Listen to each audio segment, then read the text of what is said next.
নরেন্দ্র জ্যোতি tutorial YouTube চ্যানেলে online class করার জন্য চ্যানেলটি সাবস্ক্রাইব করে পাশে থাকা বেল আইকনের অল নোটিফিকেশন করে রাখবে। তাহলে সকল প্রকার ভিডিওর আপডেট সবার প্রথম পেয়ে যাবে এবং অনলাইন ক্লাসগুলো করতে পারবে।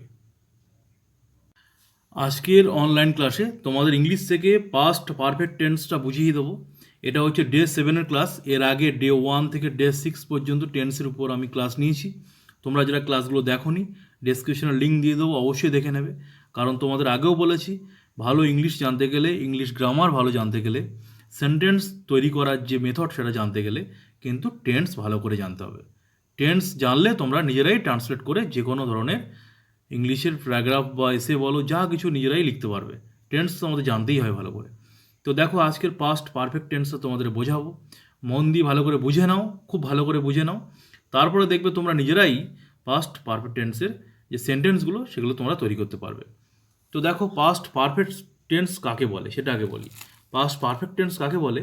দেখো, অতীতকালে মানে পাস্টে যদি কোনো দুটি ঘটনা ঘটেছে, ধরো এই একটা ঘটনা, এই একটা ঘটনা, এই ঘটনা নাম্বার 1, এটা ঘটনা নাম্বার 2। তাহলে পাস্টে দুটি ঘটনা ধরো ঘটেছে, তার মধ্যে যে ঘটনাটা আগে ঘটেছে, ধরো এটা আগে ঘটেছে, এখানে দেখো যে তোমাদের আমি যে ছবিটা দেখাচ্ছি তার মধ্যে এটা দেখো আগে ঘটেছে, এটা পরে ঘটেছে।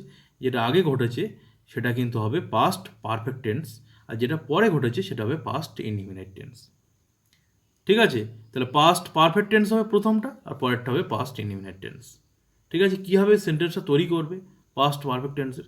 মনে রাখবে, প্রথমে হবে সাবজেক্ট। সাবজেক্ট প্রথমে তোমাদের লিখতে হবে। তারপরে হচ্ছে হ্যাড, তারপরে ভার্বের পাস্ট পার্টিসিপেল ফর্ম, তারপরে আদার ওয়ার্ডস যা থাকবে তাই হবে।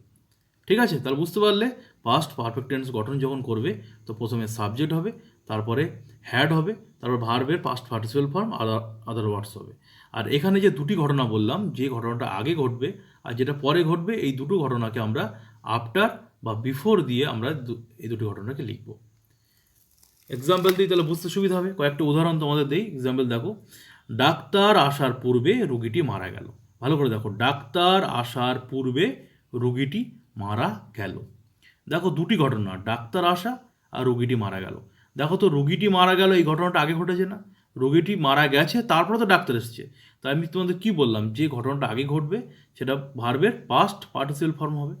দেখো, পিপিএ এখানে এখানে দেখো ভালো করে, টি দিয়েছি, এটা কিন্তু শর্টে লেখা পাস্ট পার্টিসিপেল, এখানে কিন্তু ফর্ম, এটা এফ। ঠিক আছে? ভার্বের পাস্ট পার্টিসিপেল ফর্ম হবে। তা দেখো ভালো করে, রোগীটি মারা গেল, তাহলে এই ঘটনাটা আগে ঘটেছে। তাহলে কি হবে? The patient had died. The patient had died.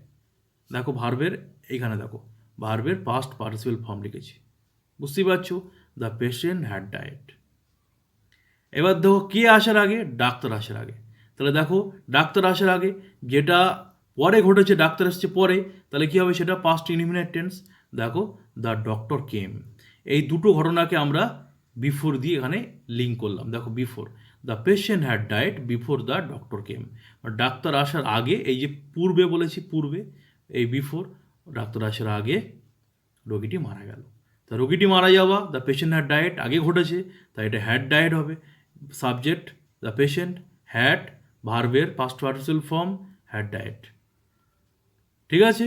Before the doctor came, এটা পরে ঘটেছে, ডাক্তার এসেছে পরে, তাই দেখো দ্য ডক্টর কেম, এটা পাস্ট ইনডিফিনিট টেন্স হয়েছে। বুঝতে পারলে, যে ঘটনাটা আগে ঘটবে সেটা পাস্ট, সেইটার ভার্বের পাস্ট পার্টিসিপেল ফর্ম হবে, যেটা পরে ঘটবে সেটা হবে পাস্ট ইনডিফিনিট ফর্ম। বুঝেছো? আরও দু একটা উদাহরণ দিই, তাহলে আরও বুঝতে সুবিধা হবে। মন দিয়ে দেখো, দেখো ভালো করে, তুমি চলে যাওয়ার পর আমি এসেছিলাম। দেখো, তুমি চলে যাওয়ার পর আমি এসেছিলাম। এই যে দুটি ঘটনা, তার মধ্যে দেখো, তুমি চলে যাওয়া এই ঘটনা কিন্তু আগে ঘটেছে, মানে তুমি চলে গেছো, তারপরে আমি এসেছি। তা যেটা আগে ঘটবে আমি কি বলেছি, সেটা ভার্বের পাস্ট পার্টিসিপেল ফর্ম হবে। তা দেখো, তুমি চলে যাওয়ার পর আমি এসেছি, এটাকে আমরা দুভাবে লিখতে পারি, আফটার বা বিফোর দিয়ে লেখা যেতে পারে। আমি দেখো তোমাদের দুভাবেই বলছি, প্রথমে আফটার দিয়ে বলি, তারপর বিফোর দিয়ে বলবো। দেখো, আমি এসেছিলাম, তা এটা কি পরে হয়েছে, তুমি চলে যাওয়াটা আগে হয়েছে, তা আমি এসেছিলাম, তাহলে এটা পরে হলে কি হবে? Past indefinite tense. দেখো, আই কেম, দেখো পাস্ট ইনডিফিনিট হয়েছে আই কেম। ঠিক আছে? কখন এলাম? After you had gone away, মানে তুমি চলে যাওয়ার পর আমি এসেছিলাম। দেখো after you had gone away, বুঝতে পারছো ভার্বের দেখো পাস্ট পার্টিসিপেল ফর্ম হয়েছে। এটা যদি আফটার দিয়ে করলাম মানে আমি এসেছিলাম কখন, তুমি চলে যাওয়ার পর, মানে তুমি আগে চলে গেছো তারপর আমি এসেছি। এটা আফটার নিয়ে না দিয়ে যদি বিফোর দিয়ে করো তাহলে কী হবে, ইউ হ্যাড গন অ্যাওয়ে মানে তুমি চলে গেছো বিফোর আই কেম, মানে আমি আসার আগে তুমি চলে গেছো। আমি আসার আগে তুমি চলে গেছো আর তুমি চলে যাওয়ার পর আমি এসেছিলাম, দুটো কথা তো একই অর্থ বোঝায়, বুঝতে পারছো। এখানে যেহেতু পর রয়েছে তাই আমরা আফটার দিয়ে করেছি।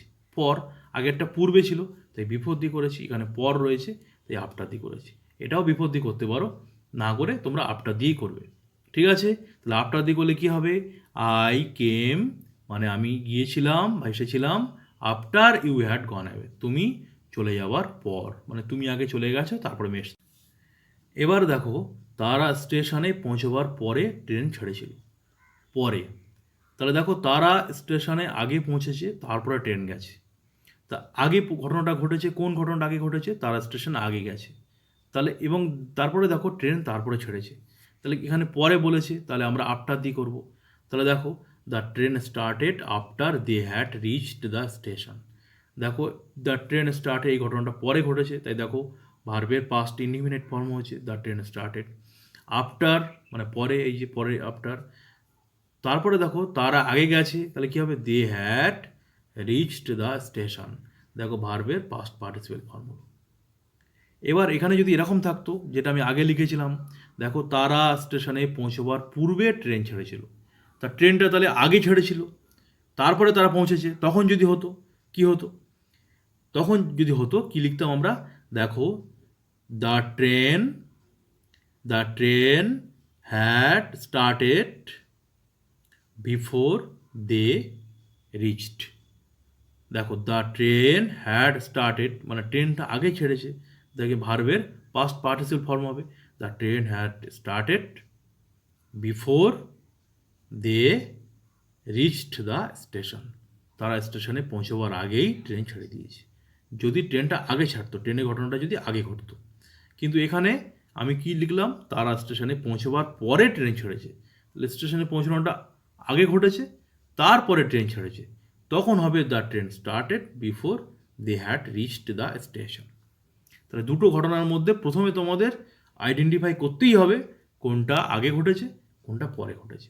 যেটা আগে ঘটবে সেটা হবে ভার্বের পাস্ট পার্টিসিপেল ফর্ম, যেটা পরে ঘটবে সেটা হবে ভার্বের পাস্ট ইনডিফিনিট ফর্ম। আর আফটার এবং বিফোরটা ঠিকঠাক দেবে। ঠিক আছে, তাহলে দেখবে তোমরা পাস্ট পারফেক্ট টেন্সটা ঠিকঠাকভাবে করতে পারবে।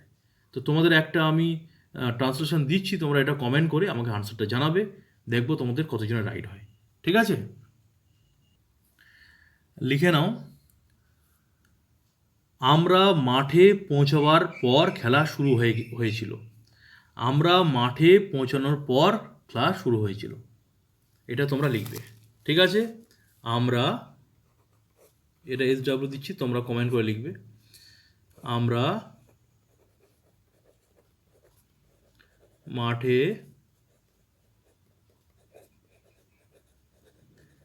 পৌঁছবার পর, আমরা মাঠে পৌঁছবার পর খেলা শুরু হয়েছিল। এটা তোমরা কমেন্ট করে আমাকে জানাবে, দেখবো কতজনের রাইট হয়। তাহলে বুঝতে পারলে পাস্ট পারফেক্ট টেন্সটা, এর আগের টেন্সগুলো তোমরা past continuous tense, past indefinite এবং প্রেজেন্টের তোমরা টেন্সগুলো ভালো করে দেখে নেবে। তো ক্লাস কেমন লাগলো আজকের ক্লাসটা অবশ্যই কমেন্ট করে জানাবে, যদি ভালো লাগে একটা লাইক দেবে এবং তোমরা অবশ্যই আমার এই চ্যানেলটা সাবস্ক্রাইব করে রাখবে পরবর্তী ক্লাসগুলো করার জন্য। সবাই ভালো থাকবে, টাটা।